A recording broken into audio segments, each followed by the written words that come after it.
one thing we're urging them to look at is really just look at reining in local spending, and don't get into the trap of thinking you need to subsidize local governments. But if you rein in local spending, that can take care of itself over time.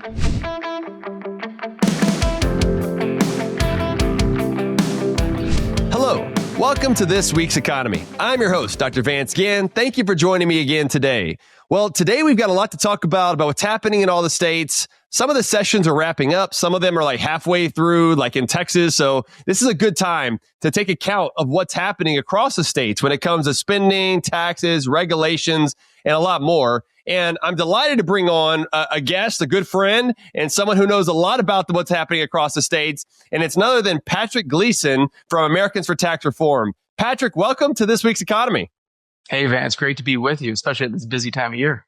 Yeah, that's right. And we were just chatting. And I mean, there's so much that's happening. I was like, who else better to bring on than you? And you're the first guest on this week's Economy. I usually just do this by myself. So it's a pleasure to have you on. It's an honor. Good. Well, cool, man. Well, we've got a lot to talk about. So what we're seeing right now is we have a lot of significant policy changes that are happening across the states. There have been recent reports about GDP growth in the fourth quarter. I put some of this in the show notes page. You see a lot of the states in the South are the ones that are really leading the way, like Texas. Even Mississippi was up 4.2% in the fourth quarter. Arkansas at 5.1%. And these have also been, North Carolina was up 3.1%. These are the states that have also been doing a lot of good stuff when it comes to tax policy, budgeting, compared with like California that only grew 1.4%, and so there's a clear distinction. And we've also seen migration patterns, right? People move with their feet. If you don't like where you're at, you move. And we've seen that as well. And there's a good report recently by the Tax Foundation that showed a strong negative correlation between the top personal income tax rate and net migration. In other words, as you start raising your top income tax rate, people leave. Imagine that, Patrick. I mean, is that something you've seen as well across the states? Yeah, we're seeing people. It's been consistent, not just in the past year, but for well over a decade. Taxpayers and families have been voting with their feet, and it's particularly noteworthy given the current era we're in, which is this era of heightened state tax competition. And so you've seen over, particularly in the last 5 years, over half of the states have enacted income tax rate cuts of some form. But some of the states that are seeing the greatest growth are the states that have been most aggressive in making their tax codes more competitive, less burdensome. I mean, look at states like North Carolina, Arkansas, Mississippi you mentioned. These are some of the states that have been most aggressively reducing their income tax rates, looking to get to where Texas is, a no income tax. And so, yeah, we've seen people flock to places that are less costly, lower tax rates. And the thing is, lawmakers recognize this. There's a greater recognition of this. And I think that's part of the reason why we are in this era of heightened state tax competition, is because there's greater recognition, across even party lines, that, you need to make your state as competitive as possible. And one of the best ways to do that is with lower income tax rates. Yeah, no, definitely. And we've seen it. And what's nice about this is we're seeing the evidence of it.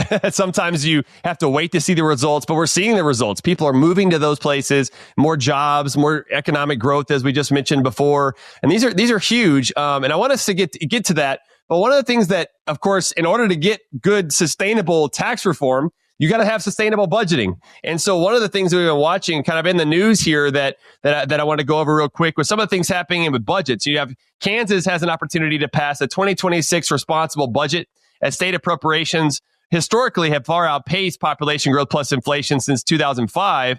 This cost taxpayers an extra $56 billion over the past 2 decades. But now there looks to be maybe an effort not only to have some tax reform there, but maybe to have sustainable budgeting as well. And you also look at Texas. I mean, I've been writing a lot about this here lately, Patrick, about Texas has just been overspending. I mean, there's just been way too much appropriations that's going on in Texas. And while it's great to not have a personal income tax, we can't sit back on our laurels. I live in Texas, and I'm like, man, if we keep spending this way, we're going to turn more into California. Let's not do that.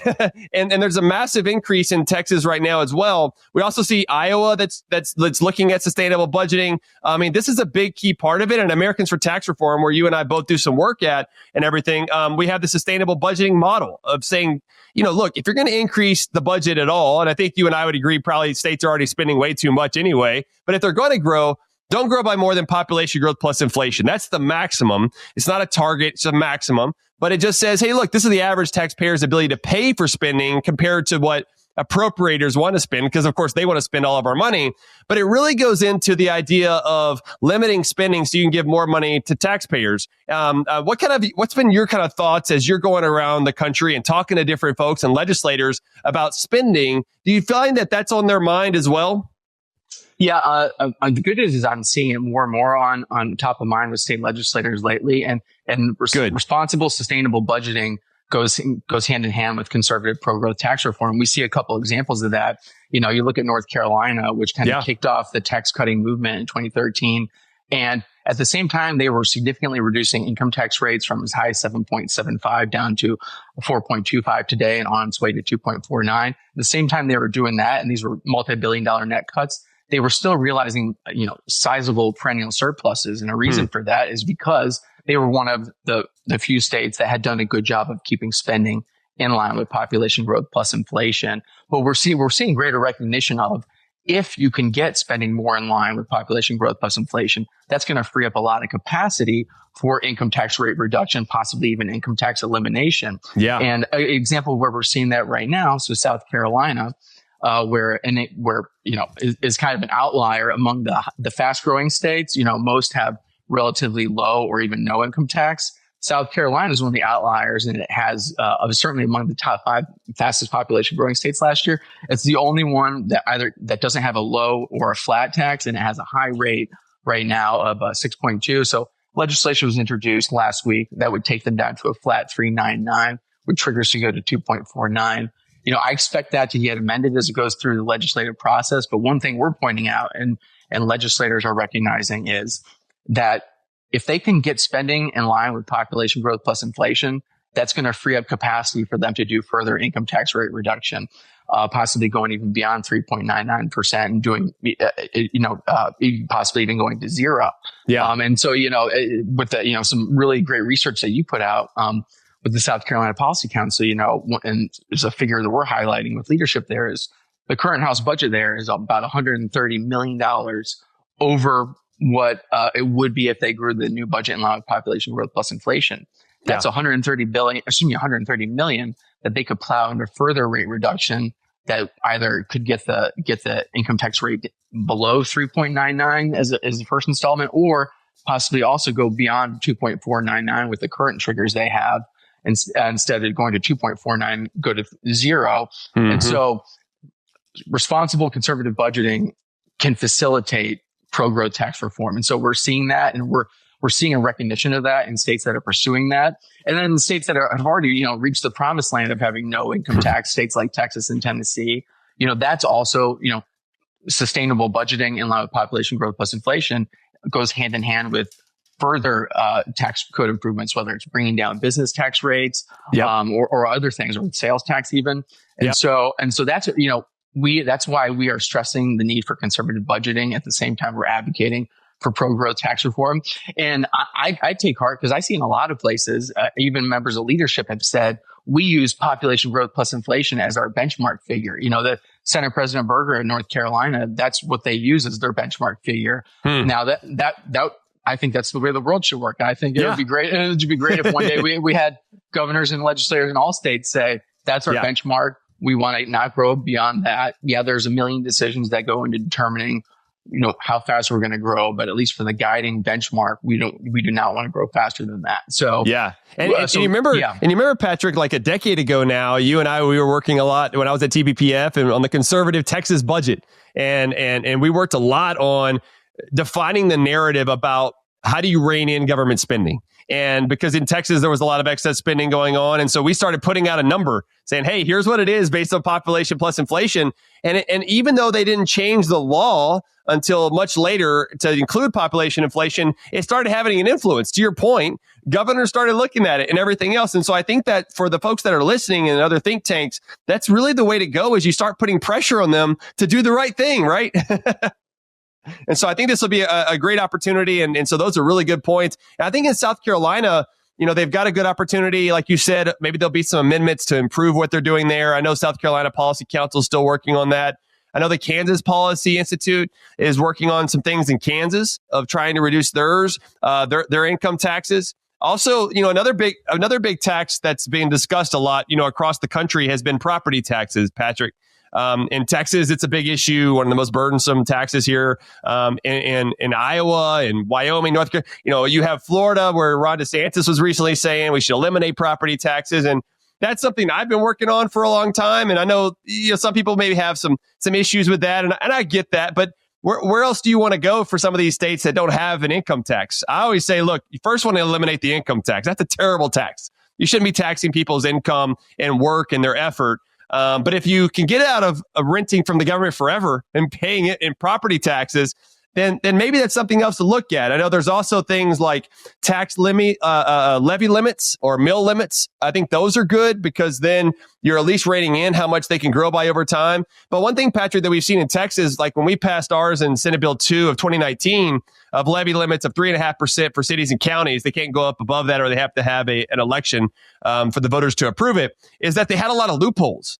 There were natural disaster loopholes. There were, we're not going to cover new property. We're this, that, and another. And what that did was watered down what those benefits would otherwise be. So now whenever they start using surplus money, these surplus triggers, and using them to reduce the school maintenance and operations property tax, which isn't a subsidy. The state already controls the school finance system. It's just another way for taxpayers to pay for that for schools. What happened though is when they do that, they lower their taxes, but everyone else raises theirs more, to where we still see increases in property taxes. So it's really important to piece all these together. But what have you been seeing kind of on property taxes? Like, what are some of your thoughts on some of these other types of taxes that are out there? Yeah, we're seeing, like in Texas, there's a demand for property tax limitation or reduction in a lot of places. Other no income tax states like places like Tennessee, but also even states that do have an income tax. And so those debates are happening. And Patrick, one thing, man, Tennessee, you do a lot of work with, right? And Beacon Center does a lot of great stuff there. One thing about Tennessee is I don't think that they have a school property tax, correct? Correct. And, but that is a state where it's not going to happen this year, but lawmakers are looking at ways in which to limit property taxes. And actually one thing that they've been looking at is what Texas did with SB2 with the 3.5%. And one thing we've been highlighting them as they look at that is to also look at the holes and the loopholes that were left in that in Texas, and to make sure if they do adopt that, to do so in a way that does not include those loopholes and workarounds. And so, even states, even instances where Texas isn't perfect, states are still looking to it as certainly better than the status quo in other states. So, that's something we'd love to see is, with the rollback rate or whatever it's called now in Texas, to see a tightening up of that. Because I think a tightening up of that could really, do a lot to get at rising property tax burdens. But also at the end of the day, you really need to rein in local spending. And at the end of the day, that's going to be the most effective thing. So in states where they're looking at the need for property tax relief and limitation, there's a number of examples of caps you can point to around the country, and they have their merits to them. But at the end of the day, it seems to me, and to Americans tax reform, that if you want long-term true limitation on property tax burdens, what you need is a strong local spending cap. Yes. And so that's what we're encouraging. And in states that are not just considering property tax relief now, but are looking to do it next year, like North Carolina, they're planning to look at next year to pursue some property tax limitation for the first time. One thing we're urging them to look at is really just look at reining in local spending, and, don't get into the trap of, thinking you need to subsidize local governments. But if you rein in local spending, that can take care of itself over time. So that's something we're focused on. And that's a good one too, because Colorado's Taxpayer Bill of Rights, TABOR, it covers state and local spending. And even as they've went from red to purple to blue, their spending it still looks pretty good. We're going to come out with our updated sustainable budget project, and I'll make sure to put that a link. But we're going to have a new map, and we have all the latest numbers. And Colorado's still one of those states that's up there in the top. Only 4 states now, Patrick, in 2024 that over the last decade have stayed within population growth plus inflation. And that's kind of unheard of in a blue state. And so I think you're exactly right. The local spending is where the problem is, because if you don't limit spending, then they'll just ratchet up property taxes, or they'll take all the sales taxes or something else, and it still becomes a burden, and it shifts it across the entire state. And so this is so important. So, thank you for the bringing that up. Yeah, and beyond improvements to tax codes we're seeing around the country, we're seeing a lot of the states that are growing the fastest are the states that have been reducing their rates or maintaining low rates. But, some of these fast growing states, they're doing other things to make themselves more conducive, more to economic growth and job creation, also more attractive to new residents.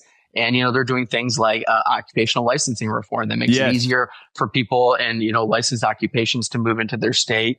Those things go hand in hand with rate reduction that makes the state a more attractive place to live and work and do business. So do things like reducing barriers to employment make states, more attractive to new residents. And we're seeing the same thing on efforts to rein in, regulatory costs, with a number of states, almost 20 states now have considering some version of a REINS Act saying, regulations that have a cost exceeding a certain level. It's $1 million in a lot of states, and at least in North Carolina, where they just introduced a REINS Act bill. Any regulation that has a cost of over $1 million a year, that needs an up or down vote from the legislature to be approved. So we're seeing that. I think we're going to see that. We have that on the books in 4 states now. I think we're going to see that on the books in a lot more states. And so we're seeing lawmakers attempt to get at costs on the tax side as well as the regulatory side this year.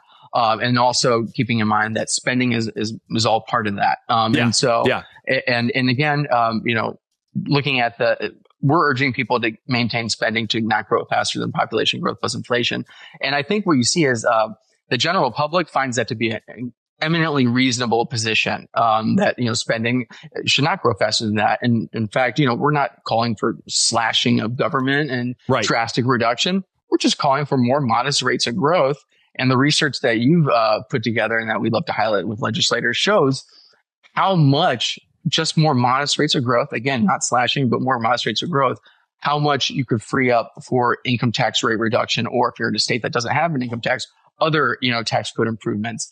And so that's why, the same tax costs, regulatory costs, and then just spending, keeping that in check, because that dictates, the tax cost that will be inflicted on residents. So, focus on all the 3 is key. And we're seeing that in a lot of places. So the states that have made themselves more attractive, what we're seeing is they're putting their foot on the gas pedal and finding ways to make themselves even more attractive. So that's what, we're seeing, with Texas already attractive, one of the 9 no income tax states, 8 no income tax states, looking to, reduce their property tax burden, and same thing in other states. So it's this heightened era of state tax and regulatory competition. I'm optimistic because it's not only persisting, but it's even appears to be picking up pace. Yeah, no, I think that's right. Great points there. And there are some good bills, and we were just talking about one here recently in Texas, looking at dental compact, where if you're a dental hygienist or a dentist from another state, you can come here, and that's this reciprocity from one state to another. And given the increases in population and the demands for healthcare, dental care, other things, these are the types of things we need to see. There shouldn't be these barriers that are keeping the prices high and the wait times long from bad policy. And so I think these are the steps that in the right direction. Another thing that's been really interesting to me, Patrick, is the DOGE, right? The Department of Government Efficiency. A lot of states have been doing this. Texas has a House DOGE committee. Kansas, the Senate has one there. I mean, a lot of states are now doing this. And what I think is going to be really important about these is to expose a lot of the bad spending, the fraud, waste, and abuse, but also the regulations. I mean, they can look at a number of different things, kind of like what Elon Musk is doing up in DC. And while they may not be able to cut a lot of contracts and other things like what Elon's doing up there. I hope it exposes a lot of the fraud, waste, and abuse and other things. So that way the legislators can take that and start weeding it out of the budget, because too often we kind of have budget inertia. Let's just take it at this level and then keep growing it from there. But what we really need to think about is zero-based budgeting, performance-based budgeting, priority-based budgeting, all that stuff. And think about, Williams. What was it? Bob Williams used to talk about these things all the time. And I learned so much from him about this, is that you really got to start from scratch sometimes. And I think this is a great time for resetting a lot of these budgets and thinking about how much we're spending. And that's not only at the federal level, which has the major problems, but also the state and local levels have their problems as well. And so I think that's going to be a big part of this. One other thing I just wanted to highlight on regulations is, there's a lot of talk, Patrick, about AI and technology and the amount of electricity demands that's going to come in. And one of the things that I've kind of been fighting in Texas is this Senate Bill 6, which would limit a lot of the electricity that is being used by data mining centers in particular. And even if they have their own electricity from, modular nuclear reactors or small modular reactors, that's what I was looking for, and things of that nature, they would still have to hook up to the grid and pay a high fine and then have a kill switch. If other people start losing their power, it kills off the data mining centers, which also helps produce electricity that goes into the grid, which could create even worse problems. So I think we've got to be really careful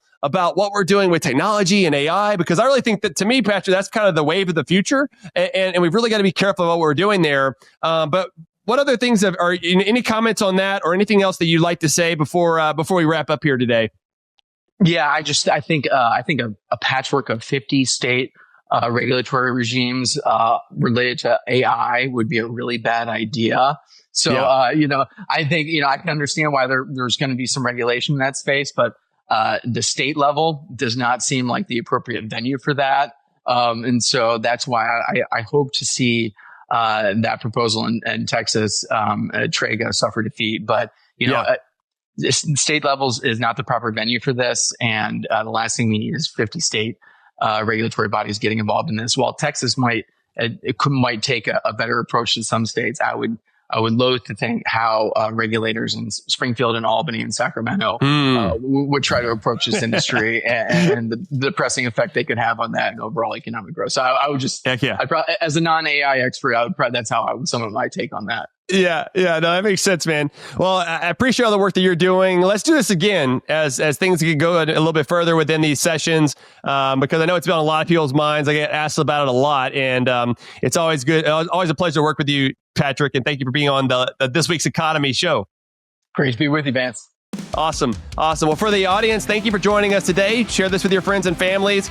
Make sure you know what's going on in your state and your local governments, because they're probably spending too much, and it's your money that they're working with. Remember, you can find all this information at vanceginn.com or my Substack newsletter with the show notes at vanceginn.substack.com. So until next time, God bless you and let people prosper.